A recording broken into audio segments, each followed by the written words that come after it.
welcome back to Beating a Dead Horse. As always, I'm your host, Sean McKinda. And I'm your host, Jackson Keller. And this week, we watched Jurassic Park 5, Jurassic World, Lost Paradise, Fallen Kingdom. I don't know. Look, let's make the pun really quick that everyone else in the goddamn world is going to make and call it Jurassic World because this movie sucks. It was so fucking dumb. I loved it. Yeah. I don't think I loved it. I definitely kind of hated everything about it. But I will probably agree with everything Jackson's going to explain about why he loved it, because I did guffaw my way through the entire movie. And not because of the movie. No. Because of what the movie was trying to do. It's absurd.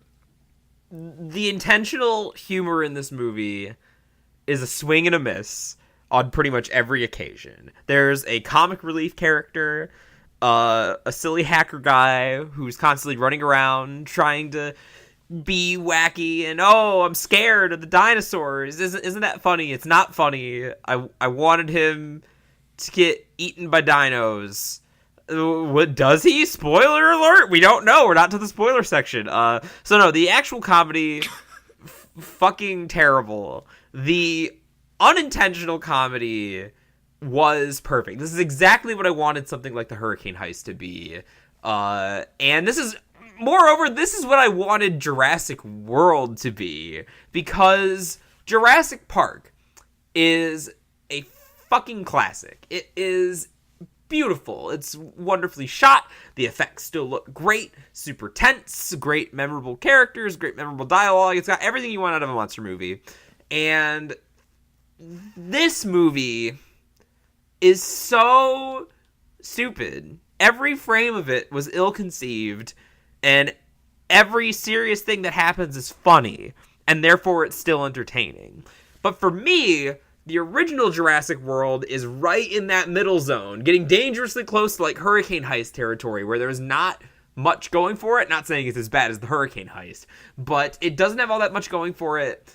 It's not super duper silly. There are a couple silly things that are kind of fun, but they're kind of fleeting. They come and go.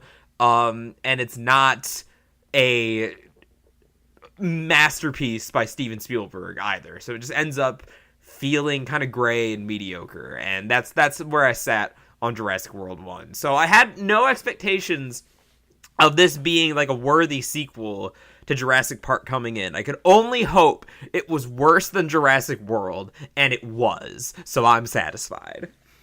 You know, that's really, really setting a low bar on that one. I really went into it. I kind of enjoyed Jurassic World. I don't think it was as bad as everyone says it was. It's not a good movie by any means, but like, I had a good time in the theater watching it. I haven't watched it since. I don't really have a strong desire to watch it again, which I mean is a condemnation unto itself. But like, you know, it's fine. It's fine. So I was really expecting. I found out that this movie was like 2 hours and 10 minutes long on the car ride to it, and I just felt myself get exhausted.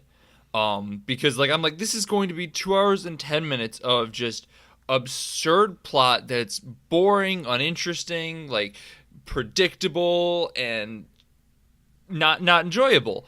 So I was entirely correct, but also pleasantly surprised at how much I laughed at the movie. So like I enjoyed it for that reason, just not on the merits of it being even an okay movie. So, if you're the kind of person who enjoys laughing at a movie's expense, if you're cruel, if you like to look at the hard work of hundreds of people and thousands of people, whatever, trying to come together and make a genuinely enjoyable film, if you're the sort of person who likes to point and laugh, I heartily recommend this movie. Most of you have probably already seen it, however, because Jurassic World 1 made all the money in the world for some reason. And as a movie, my only real complaint with it, the only thing, maybe not the only thing, but only one thing? There were really only two major things that really hindered my enjoyment of this. The first was at the beginning, in particular, before they get to the stupid explodey island, was boring and slow and not fun. So there's that. I didn't feel like the movie, I didn't feel the length, surprisingly, except for at the beginning. And then the other more serious complaint I had with it was that it just looks like shit. The CGI is terrible, the compositing is terrible, the movie looks like garbage, there are no really interesting shots or anything that stands out as memorable. And here's the thing.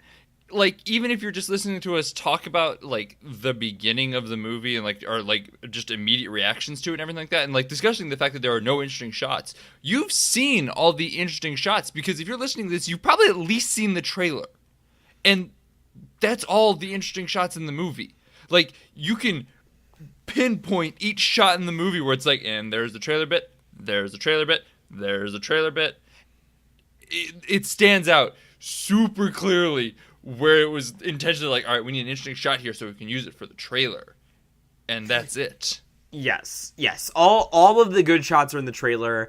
The movie in general, I mean, I thought Jurassic World 1 looked like ass too. So it's about on that level, a little worse probably, in terms of the CGI. But still, Jurassic Park still looks better somehow, even though that was like 30 years ago. It might be something about practical effects. It might have something to do with the fact that, like, despite being, finger quotes, this first CGI, like, blockbuster, it was mostly practical effects, and everything was real. This wasn't real. It's a dumb cartoon. It looks faker than The Incredibles 2.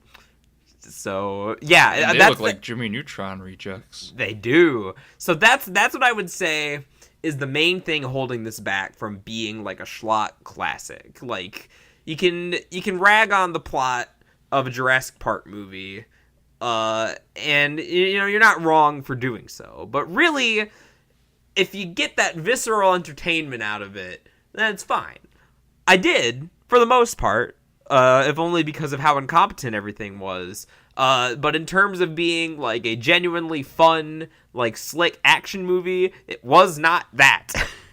Oh no, not at all. But this is unlike the first Jurassic World. I probably will watch this again when it comes out on DVD, because like I really feel like I need to, just because there are moments of it, like so much happens in this movie. Jackson and I were having a pre-discussion, and we're just kind of talking about things, and both of us were going, do you remember this? Wait, really? Yeah. And it would just be back and forth like that, because I walked out of the theater and forgot 3/4 of this fucking thing. So much happens of so little consequence.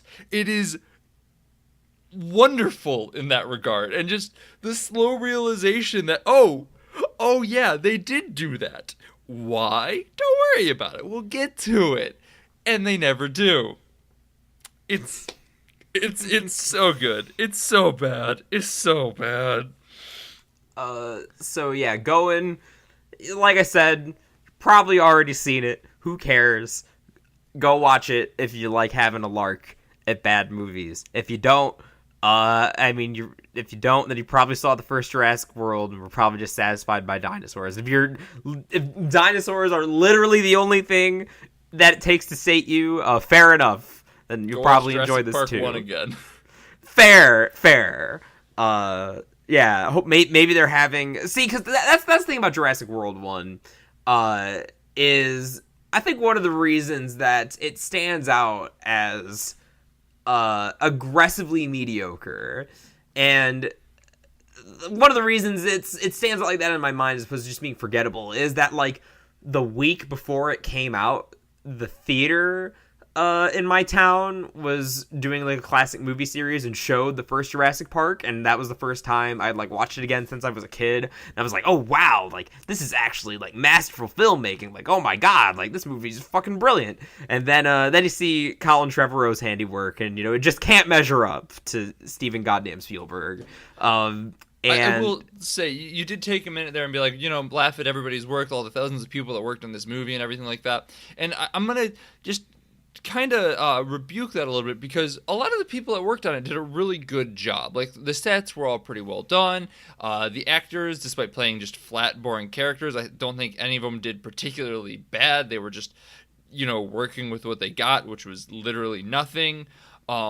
So I'm going to relegate that to say, if you want to go and laugh at one single person, you can laugh at Colin Trevorrow, because everyone else in this movie did a fine job. Well, you're laughing at least two, because I think Trevorrow was only the writer on this one. Oh, really? Oh, yeah! Like, AJ something or other was the director, wasn't he? Yeah, I don't know who the director is. Apparently he's done other stuff that people have seen, but I have not, so... Sorry, Mr. Director Man, we can't think of your name right now. Just like we won't be able to think of your movie in a short amount of time. Oh, that was rough.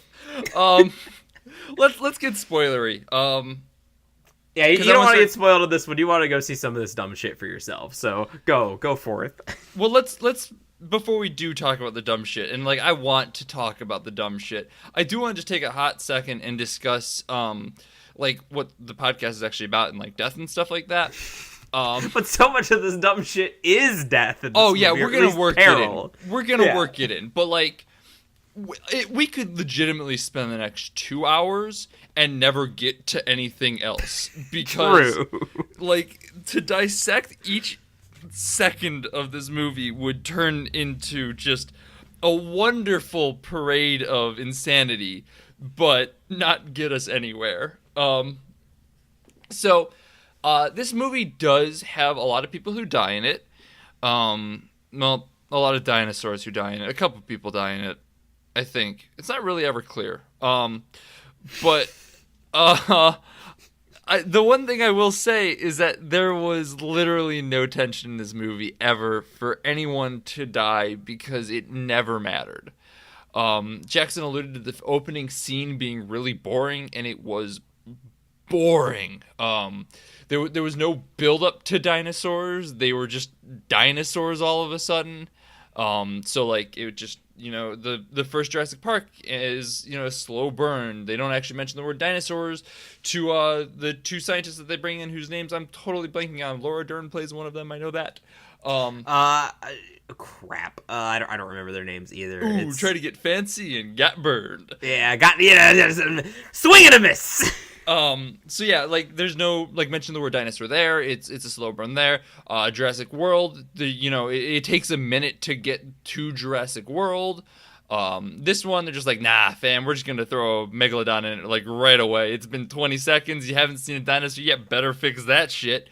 So like you automatically know that these people are just dead, and you don't care. It doesn't matter. There's like a fake out that the guy gets away from the T-Rex and gets eaten by a megalodon, and like you could call that from 3 theaters over. So like that's really boring. And then especially because we've seen that same megalodon trick like 3 times in the previous movie, so the fact that it's coming out and doing the chompy thing in the sky again is not funny. I know it's supposed to be like a cute, clever callback, but it's none of those things. Especially because this entire movie is trying to be cute, clever callbacks, and they just end up being like, "Do you remember this? I remember." I remember. More nostalgic callbacks in this film than Ready Player One. So I don't even know how to bounce off that. Opening's fucking boring. There's more boring shit to talk about. Yeah, the opening's fucking boring. And then like you get your characters introduced, and Chris Pratt comes back as Owen Grady, which we now know his last name is Grady again. Claire comes back, and she's no longer a businesswoman. She's now an activist for some reason. Don't worry about it. Hand wave it away. And they go back to the island with their annoying sidekick and the girl. Who doesn't die, who doesn't get eaten by the Indoraptor, who doesn't get taken out by a meteor. Just because I know we left that thread hanging in the pre-spoiler discussion. He's basically a worse Newman from the first movie. But Newman was like a piece of shit who got his... he was, but this guy is worse than Newman. I hated him so much. But like, so in the moral algorithm of Jurassic Park... Fuck the moral algorithm. No. I know. Fuck the moral algorithm. I wanted to see this guy taken out because he was so fucking annoying. But, like, he doesn't do anything morally bad is the problem. Whereas Newman did. And so that's why he can't. Waffles from scene to scene, just kind of getting pushed around and doing weird things, and it's never entertaining. It's never funny. No, he just stammers the whole time. And I actually felt bad. Like, you're talking about people giving credit where it's due for, like, the people on the ground, on the field in this movie. I felt bad for his actors, talk about not having any material to work with. It just has to do the same annoying trick over and over again. He was basically just Scooby-Doo, honestly. He was Scooby-Doo. Oh, no! Like, he would just be like, oh, no, Jinkies, and then jump into Shaggy's arm and run away, and they would disappear for a while and come back later. Well, and then it's funny because his big heroic moment is supposed to be like hacking into the mainframe at the end to like save the dinosaurs and get the vent system working. It doesn't work. He's literally useless. It's hilarious. It's so bad. Okay, so death. As I said, we can derail this in a heartbeat. That was all relevant to death, I would argue very much. Yes, but not the point that I was gonna make. All right, make your point then. No, basically what it boils down to is that none of these characters you ever worry about dying, though, because they have such incredibly thick, meaty plot armor that, like, Owen Grady shows up, and like he gets tranked and he's trying to not get burned by lava, and you're kind of like with him with it, but then they kind of make it a little bit goofy, so you're like, all right, nothing's gonna happen to him, but I'm just gonna enjoy the little wackiness. If you can, it was very boring still. Are you kidding me? I thought that was one of the funniest scenes. Really? Like him like flopping around like a fool, like with this Super Mario Bros. Lava like slowly encroaching on him. Like, I thought that was some of the stupidest shit in the movie. Oh. No, I was not yet to the point of like so bad it's good enjoyment. So I was still kind of like, That scene was actually where it turned around, because for me, that's where it signaled that the movie was not going to ask me to care about Owen Grady, or if it was, it didn't matter, because he was clearly just gonna be such like a superhero that we could just watch him like flop around and jump over the lava like he's Mario. That happened to me in the very next scene. So, like, it was real close to that, but, like, it wasn't until he's fleeing from the magma once again with a horde of dinosaurs behind him. Claire and Franklin is the IT hacker dude's name. I can't believe you remember that. You know what? I just wrote a review of this, and that's the only reason I do. But they get in the ovosphere or whatever the hell it was from the first movie. A terrible idea, as you pointed out, because it's just a bunch of lava and dinosaurs coming at them. All right, I'm still so mad about this. Like, these fucking fools, they're running away from these dinosaurs, and I get that their options are limited, but literally, like, you're surrounded by lava and dinosaurs and this 100-foot cliff with water, and you decide that you're gonna get in the fucking hamster ball instead of, like, trying to run, and then the obvious thing happens, and then they drop, and then they almost die, and it's because it starts filling with water. Literally the most, like, pointless scene in terms of tension, because they're obviously trying to make it a tense moment, but they were only in that situation because they took, like, the worst possible option. Yeah, no, it's a terrible idea. And, like, the only reason they get out is because this is where we establish that Owen Grady is, in fact, God. In that he just cannot be killed.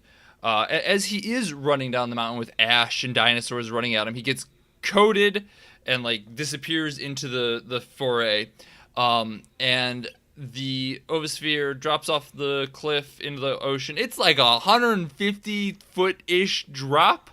And the fact that Owen somehow ends up in the water a couple of minutes later, perfectly unharmed, despite probably should have breaking a couple things upon impact with that water, and then goes underwater, gets hit with a rock, like a molten rock, while underwater, just kind of goes, shrugs it off, comes up, opens the thing, saves them, and like swims away, all while just recently being untranquilized. Just said, all right, nothing in this movie matters. It's gonna be one of those movies. Just laugh your way through it. Death is an illusion. It's a joke. Don't worry about it. Nothing can happen to any of these characters ever. They're fine. Don't worry about it. And thank God. I'm sick of Jurassic Park trying to pretend like it's still tense. Because that was one of the things I wanted out of Jurassic World was, the promos of that movie, all the ads and trailers and stuff. They all were really pushing like Chris Pratt, Raptor Wrangler, like he's gonna be this cool guy who rides motorcycles with his Raptor hit squad, and it's gonna be goofy and it's gonna be great. And we get like one scene where he rides a motorcycle through the jungle, and then the Raptors turn on him, and that's that. And the movie this movie, by the way, treats that as such like what a badass moment, even though like that plan completely fucking failed in the first movie. It was like the only thing anyone remembers, so whatever. So I was pleased that Chris Pratt was playing an invincible, like Stallone, Schwarzenegger level, muscle man hero. Like he was a fucking commando, just like leaping around and like hopping on the walls like he was Sam Fisher, and he like punched a dude across the room. He kept getting into big stupid fist fights with the big bads, and it was so stupid, and I'm really glad. Oh yeah, no, it was a blast to watch, and I can't imagine it was intentionally a blast to watch, but like it was great. It was so good. Do you want to talk about stupid things now? Yes, because there are plenty of them, plenty of stupid deaths, plenty of moments of supposed tension that were no such thing. Plenty of moron moments. So where do we want to start with this then? Well, I want to start with, like, the only death in the movie that seems to have gotten people emotional that I just can't get behind at all. Because when the island, all the dinosaurs are going to die. They're dying. The island's blowing up. That's the premise for at least, like, the first 20 minutes of the movie.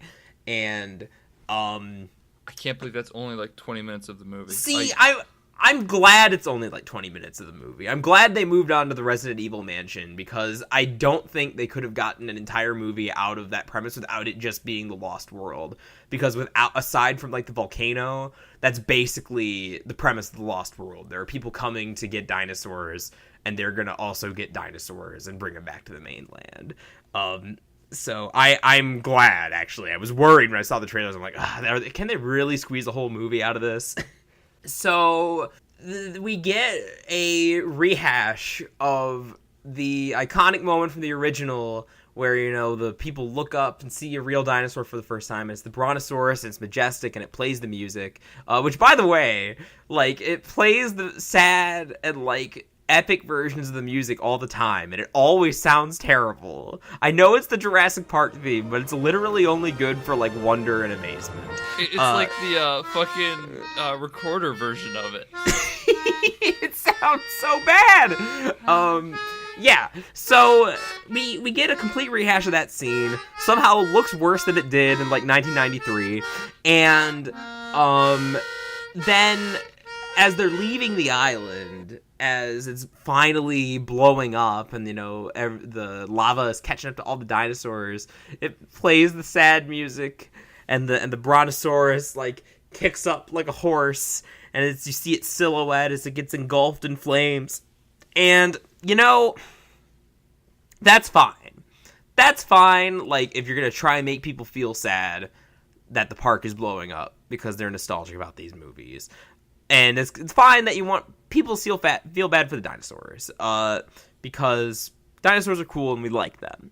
But what isn't fine is that it's just such a tone shift, because the whole scene before this was so aggressively dumb. Like, every situation they found themselves in, of, like, supposedly mortal peril, I was giggling at the whole time. And so, you're trying to pull at my heartstrings now by pulling the old brontosaurus trick? Like, I don't think so. No! I'm still gonna laugh. I was laughing at that moment. It was, yeah, like, the scene immediately prior to that, I think, really set the stage for why this just does not work at all. Because immediately before that, they're like running to get on this boat because they've been left behind because the bad Mr. Tooth Puller animal poacher dude decides that they're just gonna die here. So he takes off, and they're like, all right, quick, get in the van. And they get in this van, and they run down a dock as the boat starts to pull away. And the boat ramp drops off into the water, and so like there's probably like 5 feet of space between the boat and the end of the dock. So I'm gonna just paint you a word picture very quickly. You have probably 100 feet of dock. You are getting into a heavy Jeep, and the ability to make up the speed and distance would be astronomical for a Jeep of that size. Like, you don't really need to know much about cars to really understand that, like, that jump probably isn't happening. And that, my friends, is supposing that there is a jump at the end of the ramp. Because at the end of the dock is nothing. Literally nothing. And somehow, despite the complete absence of anything, and they show us like 3 times that there was nothing there, we see the Jeep go off the edge of the dock, its front wheels in the air like it just hit some sick ramp on its dirt bike, man, and clear those 5 feet of water and land perfectly in the back of the boat where a bunch of bad guys were staring and did not respond at all. They had the eyesight and attention span of Metal Gear Solid 1 guards, and they couldn't see the truck jump into their boat, and then even if they did, they forgot about it. And then immediately after that, we see the brontosaurus just like, no, and the juxtaposition is terrible. It's horrible. It's bad. And like, you can't. Here's the problem. All right. A problem then. Blowing up the island is a stupid premise. Like, the dinosaurs being in danger because the island is literally going to explode because of a volcano is already, like, over-the-top schlock B-movie territory. You cannot expect us to feel bad, or expect us to, like, engage with the moral quandary of, like, whether the dinosaurs should be part of a tortured animal rights metaphor, if you have a stupid Michael Bay premise like that. You gotta go for it. Instead of having, just that dumb jump, you gotta have, like, the Mosasaurus rise from the sea and it opens its jaw to make a ramp as they launch off its head into the boat. You gotta take it far. Oh my god, I think that's just the premise of Sharknado 5. And there's a reason people keep watching those, even though they're cynical. They know what they're doing.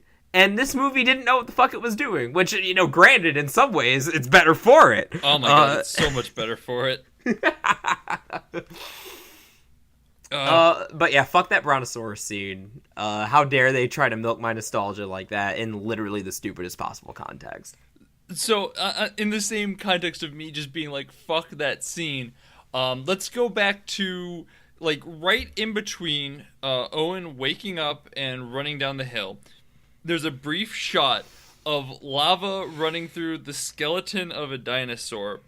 And if you pay attention to the scene, you'll notice that the skull has a single line of lava coming out of its eye. Like this skull is symbolically crying for the death of the animals on the island. I was blown away that they would try and pull that because it is so hokey and absurd that the fact that they're like, no. See, it's deep.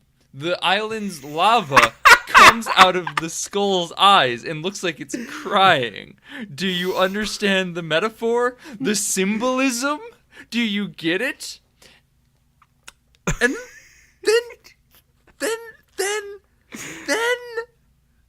a dinosaur actually cries. I was gonna say, were you blown away when they did it twice? The fact that they did it once was dumb. The fact that they had Blue at one point cry when like Blue's gonna be okay, and you see him cry, I could not handle it. So, it's obviously dumb, and I was laughing. But I kind of get it. I kind of get why they are taking this approach, why Blue is basically the protagonist of this movie. She's the central plot device. They want the raptor so they could improve the Indoraptor. And Owen is coming along because, he's daddy or whatever. And so I get that's maybe not a terrible impulse to be like, hey, people are coming to these movies to watch dinosaurs eat people anyway. So what if we just made the dinosaurs like a character? That's why we're going to shill for the T-Rex so much. And because, that was the most hype moment of Jurassic World 1, was when they brought out the T-Rex to fight the Indominus. Like, that was the only moment where I was like, yes! Like, legitimately. Like, so, it's dumb. But especially for, like, a movie that's, it's pretty violent, but it's still pretty geared towards kids. They always include dumb kids in these movies. But you want your kids to have a Blue doll. You want them to be like, this is my pet Yoshi that I'm gonna sick on my enemies. So I get the impulse. Well, that felt a little too close to home.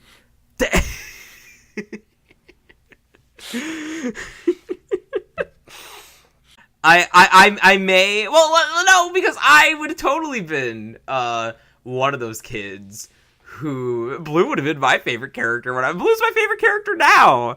It's the only character for starters. But... Yeah. So that's my argument for the dinosaur crying, is as goofy as it is. I'm just appalled that they did it twice. You know what? That's fair. Once was enough. Once was too much. Yeah, alright, fine. I get the reason why they did it, but fuck that. And just acknowledge the fact that they had a dinosaur straight up cry in a movie is so absurd. It's great. Everything is great. So let's talk. If we're on the subject of dinosaurs and death and shit like that, do you want to talk about the death of the Indoraptor? Let's talk about the death of the Indoraptor. First though, what the fuck type of name is an Indoraptor? They had to go with the Indominus because that was like the Indominus Rex, except the Indominus Rex was called that so they could make a stupid joke about it being the iRex, because, Apple and kids and their smartphones and shit. But now we just got to do it because it's a sequel, and we got to have another stupid genetically altered dinosaur. And call it the Indoraptor.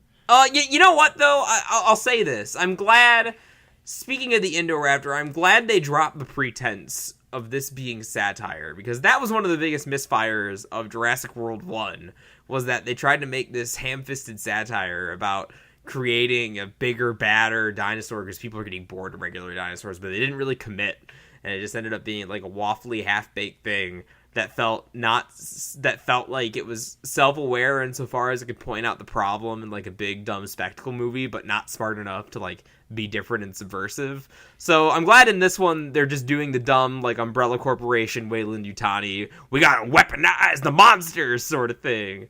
And that's the only reason. And so we have a big stupid. It looks like a xenomorph in a lot of shots with its dumb claws. Oh yeah. So I'm glad the pretense has been dropped. Well, it dies to get back on track. This is going to be a deep cut to a movie that not a lot of people have seen, but if you have seen this movie, you're going to appreciate it. It dies like the dude's sister in Wish Upon, which is to say, it gets impaled by horns of a dead animal. And, it's absurd unto itself, like the logic of like the raptor falling right on top of it and Blue being fine and all that good stuff. But, you know, whatever. Suspension of disbelief, I can dig it. The part that blows me away is that as Blue lunges at the Indoraptor to knock it through the glass onto the Stegodon skull, we get that scene from 3 different angles. And it is like I'm like, this isn't a movie anymore. This is a video game takedown scene or like a sports montage or something like that. That's gone. The fact that this is a movie is gone. That narrative flow out the window. It's not a movie. It's not a movie. It's the finishing move in a Resident Evil game, which is very appropriate because that's what I was reminded of throughout this whole segment where you have big, angry, obviously stupid corporate evil dudes yelling orders to other rich people in a big spooky house with monsters running around. This movie is Resident Evil, but with dinosaurs, and I was so here for it. You know, it was one of those things where you mentioned that as in our pre-discussion, and like I remember watching it thinking like, this feels like a video game. This feels like something. And as soon as you said Resident Evil, it all clicked, because there are just so many scenes of them like looking through grates at the evil things happening in front of them and like running up and down back and forth through the same areas multiple times, getting the pieces of the puzzle to put it together so they can finish the golden crest and open the door to the garage and shit like that. That I'm like, this is just a Resident Evil movie. And so when they have the big over-the-top takedown, it's like Leon spin-kicking zombies in the face. It is entirely a Resident Evil thing. And it's probably why I like it too, because it feels like a Resident Evil movie. This actually does have quite a bit in common with the actual Resident Evil movies. The only thing it's really missing is some convoluted ass backstory for why Owen is such a commando, but like there's the dinosaurs for that genetic fuckery. And really, like thinking about it, if we are gonna go ham over fist stupid, there's even clones. I was gonna say, like, we have the pointless plot twist that the little girl is a clone because, you know, it stands to reason you can clone dinosaurs, you can clone people, and it's pointless and nobody cares in universe or out. But if they went like all out and like Owen was some like solid Liquid Snake clone, that would have improved my enjoyment of the movie immensely. Oh my god, no, that would have been incredible because that would have been full on fucking Resident Evil. Yeah, he would have been Mila Jovovich's character in those movies at that point, and I think that's the direction the series needs to go in. Which I think it's worth mentioning the ending, and you know, promising news for Jurassic World 3. Not so promising that Colin Trevorrow is directing it again, but it's a promising premise that because the movie ends with all the dinosaurs freed from their cages, but because of some stupid bullshit conflict, the threat of death is in the air. They're breathing in all these fumes. They're all gonna die. And so we have Claire, the animal rights activist. The IT guy failed. Yeah, the IT guy. Literally the only thing he was supposed to do. Like, the only way he could have redeemed himself in the logic of the movie, and he fucked it up. So, Claire, she has a big red button that'll open the door. The dinosaurs will live, but they'll be free unto the world. And of course, like, I'm sitting here thinking, like, yes, push the button. Like, let them out. Like, bring the terror of dinosaurs to the public. Like, give us that movie finally that is the T-Rex wrecking downtown in Jurassic Park, The Lost World. Like, make that the entire movie. This is what we've wanted since then. And I was worried for a minute that they were going to chicken out. That Claire would have, mankind wasn't meant to meddle. Like, she was going to have her big character development about how her activism for the dinosaurs was wrong and stupid, and she's going to let them all die. And then the next Jurassic World would be about, like, that other stupid island, because everyone seems to forget that there was another island with dinosaurs on it. And so, but then, dumb little clone girl, feeling some kinship with them, pulls a Mewtwo and lets all her fellow clones out into the world free, because life needs to find a way. And so then all the shots of the trailer of, like, the Mosasaurus in the tidal wave, the T-Rex roaring at the lion, if you were expecting anything like that, you're gonna be disappointed, because that's fucked. Yeah, get fucked. However, with that single decision, they guaranteed my ticket for the next Jurassic World movie. Yeah, no, I'm totally into it. Like, it would be a wild, potentially like, the best case scenario, we get another movie like this, where it just goes over the top, batshit insane, nothing makes sense. It's a solidly enjoyable romp. Worst case scenario, we get another Jurassic World. Second best case scenario, we get an actual good movie. Yeah, I'm considering everything that's happened in this franchise so far. The deck is stacked against it being a legit good movie. That would be a welcome surprise. I could see it working out. It's not an impossibility. But if all it means is more schlock, more opportunity for me to giggle, hope maybe some better fucking visual effects, hopefully. If this probably becomes not. the new Resident Evil series, I'm there for it. Yes, because those Resident Evil movies, people can dog on them because they're dumb, and they are. They are. But they're perfect. They're the best. They're so good. You know what? If they're dogging on them, they can get a shard of glass kicked into the face. Well, all right. So that's the funniest thing, is that a lot of the people dogging on the Resident Evil movies are fans of the Resident Evil games, which are just as stupid. Oh yeah. So the fact that they're not following the same stupid chronology, it doesn't matter. And we jumped that Mosasaurus so long ago with this franchise. Like, there hasn't been, I mean, I haven't seen The Lost World or Jurassic Park 3 since I was a kid, but by all accounts, there hasn't been a legitimately great Jurassic Park movie except for the first one. So, if you're not gonna be good, you may as well be fun. Yeah. I will say, just really quick to cover our tracks here, before we get something like, hey, the clone girl existed so she could let the dinosaurs out because she felt the kinship with them. I'm going to counter that by saying you can just have a kid open it because kids like dinosaurs. You don't need her to be a clone. She can just like dinosaurs and not think about her actions. Or you could just not be a coward and have Claire commit to the cause. Make her start the door. Yeah, make her start the dinosaur revolution.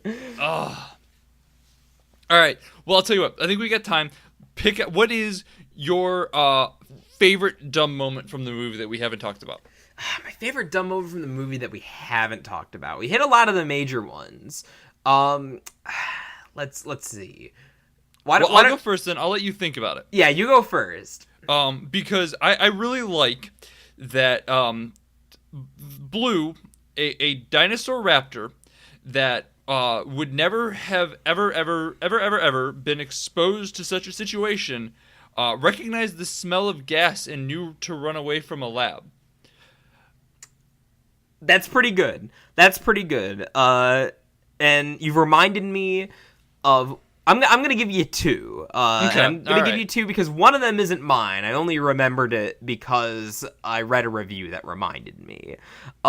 So when the stupid big game hunter trophy teeth guy, when he's going to go try and pull the Indoraptor's tooth in its cage, when he walks up to it and enters its cage, and he tranks it, and the Indoraptor falls. And obviously, we know as the audience... the Indoraptor's going to get up and he's going to eat him. It's situational irony. No, precisely. So, but then, as if it wasn't obvious enough to make it clear to the audience that the Indoraptor is tricking him, it, like, opens its eyes to the camera and, like, shifts them around and basically, like, it just stops short of winking at the audience because, like, no one else can see it. There's no reason for it to do this. And then it, like, falls back asleep and, like, plays dead again. And then it eats the guy. And that's pretty funny. But I didn't remember that one on my own. So my actual favorite stupid moment is probably that whole sequence, speaking of video games, where, they use... that little skull bashy dino, I don't remember what they're called. But the cute little scamp with the crusher head, and they keep luring him into the wall to like break the wall, doing like bullfighting, and then it all culminates. Like that was silly enough on its own, but the culmination of this made me laugh so fucking much when he is trying to arrange the dinosaur like it's a video game boss that he's got to jump out of the way of. It felt like a scene from an Uncharted game. It did. But what made this especially great for me wasn't just that, like, I thought he was going to, like, dive out of the way, like, hit the deck. No, he, like, leaps 3 feet in the air and, like, grabs onto the bars and, like, flips up and does this, like, stupid-ass, like, gymnastics move to, like, go over its head. And then it flies out the door, and then I giggled. So that was low-key one of my favorite moments. It's so good. This movie is so, like, I'm an apocalypse defender, X-Men apocalypse defender, in that I think it's so bad it's great because it's just cliches. There's a decent chance that this movie's going to go up there with X-Men Apocalypse for me. I would easily put this up there with Apocalypse, up there. Yeah, if you listen to last year's Horsies or this year's Horsies, I don't remember if we recorded at the beginning or the ending of the year. I recommended the Power Rangers movie as some schlock. So if you are the kind of person that laughed at the Power Rangers movie, that laughed at X-Men Apocalypse, this one's for you. Like you owe it to yourself. But if you want to see me tear into it in a much more aggressive manner, I did write a review for it, so you can check that out on my website at isortof.com. You can also follow me on Twitter at Sean_McKinda. My website's pretty much where I keep everything from podcast. You can actually find this podcast there if you really want to. But there's also news or articles that I've written, as well as reviews, some just goddamn garbage I've made in terms of videos, as well as my Twitch stream, which you can go check that out too. And if you want more Metal Gear references, you can follow me on Twitter at Jackson J. Keller. And that's all I got. If you want to keep up to date with what's going on with the podcast, see what our thoughts are, all that good stuff, you can follow us at BADH_cast on Twitter.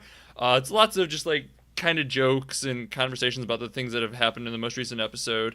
It's a good time. As always, shoutouts to Lords of the Highway for the use of our theme song. It is Suicide Alternate Take off the album High Octane, Low Expectations. They're a great band. Go check them out. They're on Spotify, all that good stuff.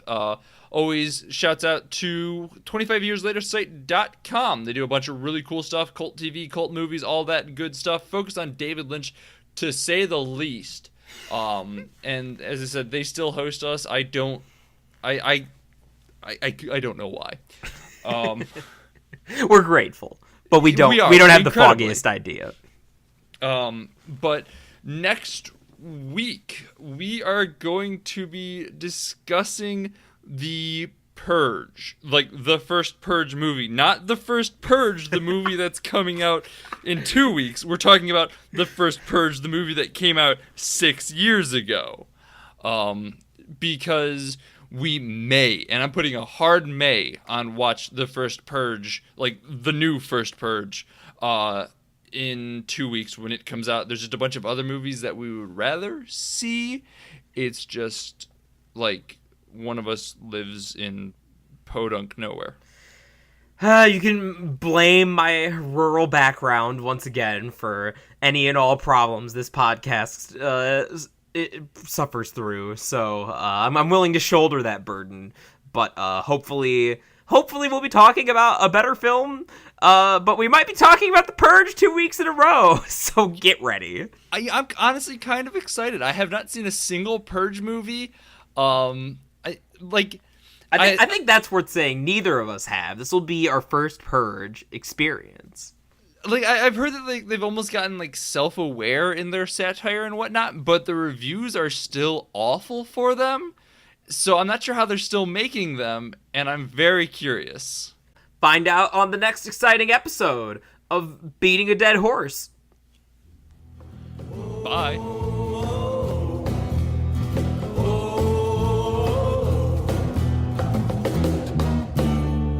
Don't you go into the ground. Don't you go